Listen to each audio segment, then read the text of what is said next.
Bonjour à tous et merci de regarder cette vidéo aujourd'hui aussi.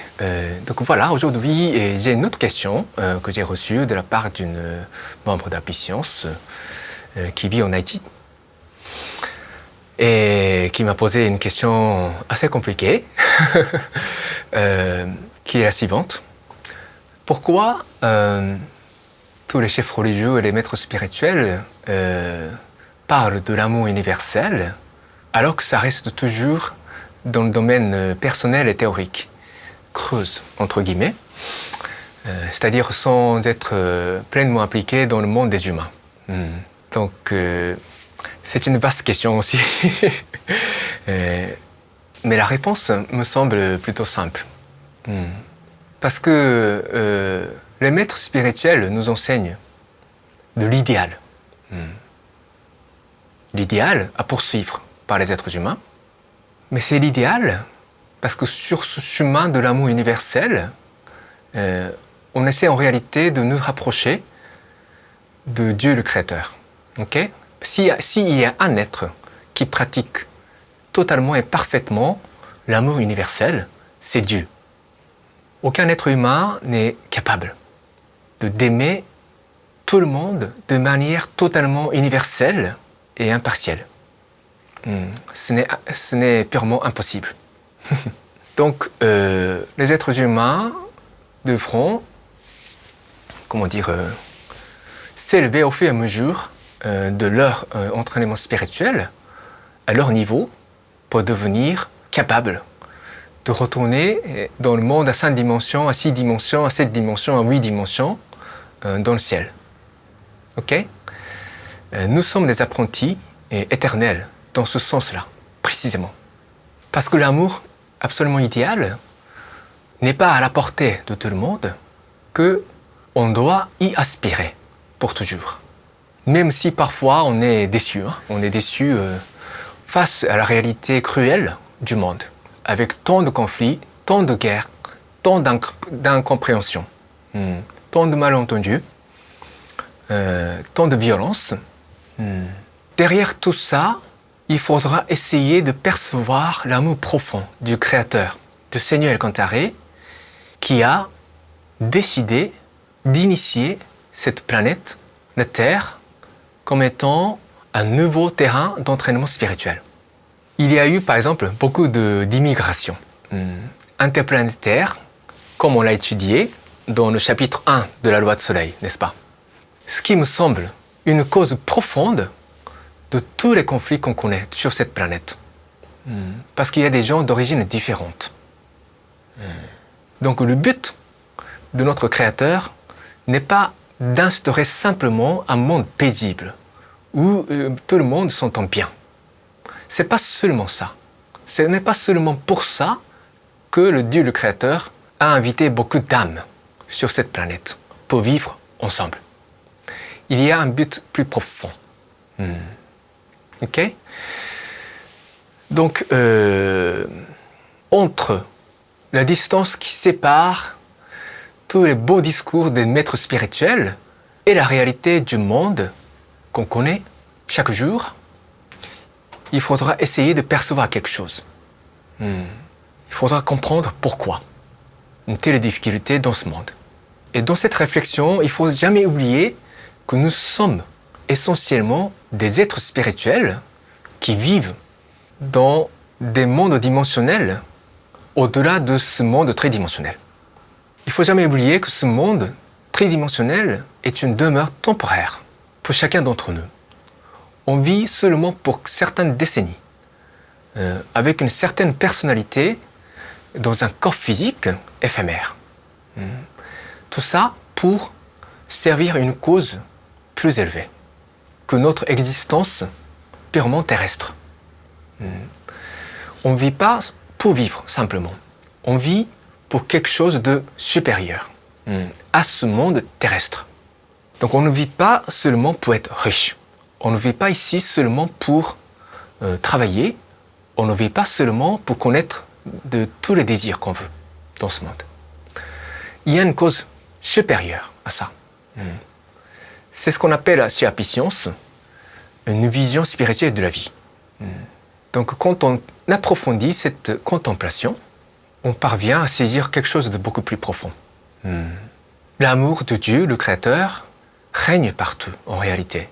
Mais il y a des êtres, et beaucoup de gens, qui ne voient pas cet amour universel. Et ça, c'est l'apprentissage mené par chacun d'entre eux. Et s'il y a une mission de la Science dans tout ça, c'est de répandre l'éducation spirituelle. Oui, c'est vraiment ça.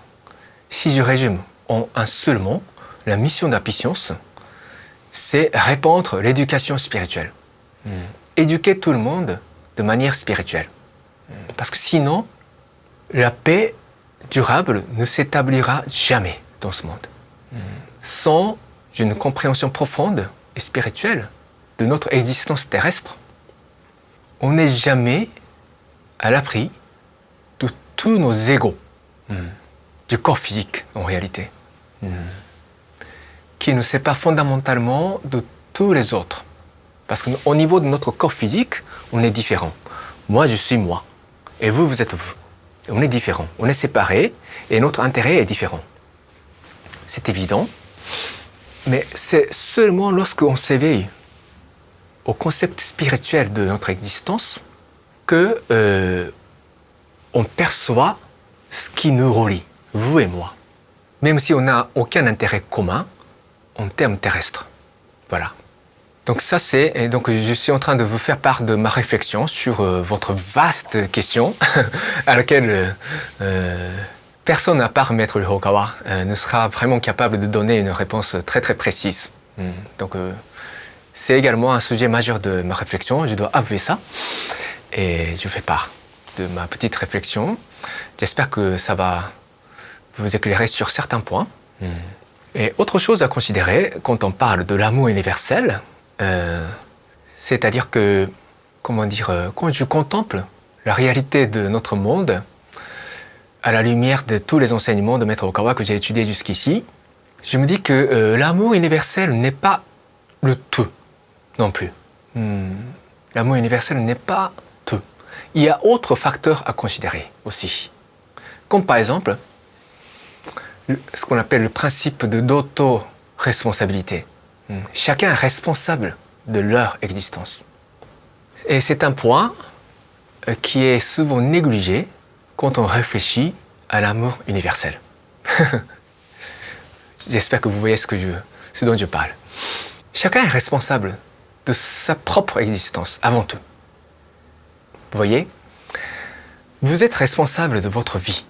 Vous ne pouvez pas dire que c'est à cause de tel ou tel que je mène une telle ou telle vie. À la fin de votre existence terrestre, il y aura un jugement final. Il y aura toujours un jugement final à la fin de notre existence terrestre. Il n'y a aucune exception.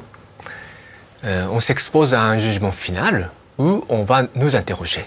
Quelle a été notre vie cette fois-ci? Voilà.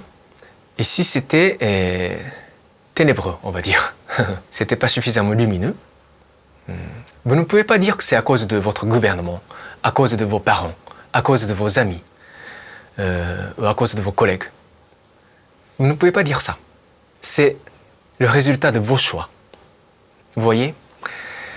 Donc, le principe d'autoresponsabilité me semble absolument universel aussi. De sorte que parfois, il est nécessaire de se protéger.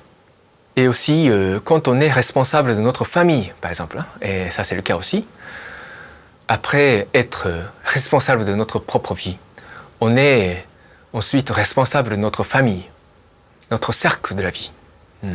Avant de parler de l'amour totalement universel, l'amour universel traduit parfois l'irresponsabilité et le manque de sens de responsabilité vis-à-vis de ce qu'on est censé faire dans la vie. Vous voyez? Donc ça, c'est vraiment un autre point à considérer. Donc là aussi, vous voyez bien que ce n'est pas simple.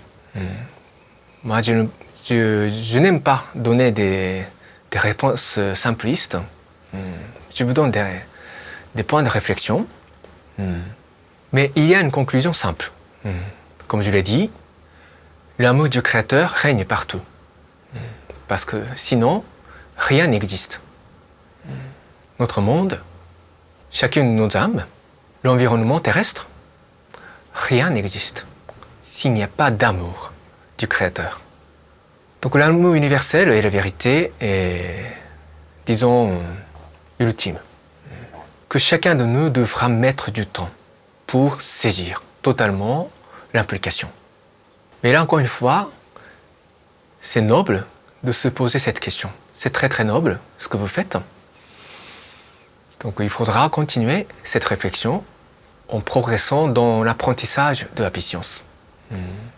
Ok, donc c'est ma réponse à mon niveau. Merci de m'avoir écouté. Je vous souhaite une bonne chance dans votre quête de l'éveil pour la suite. Merci beaucoup.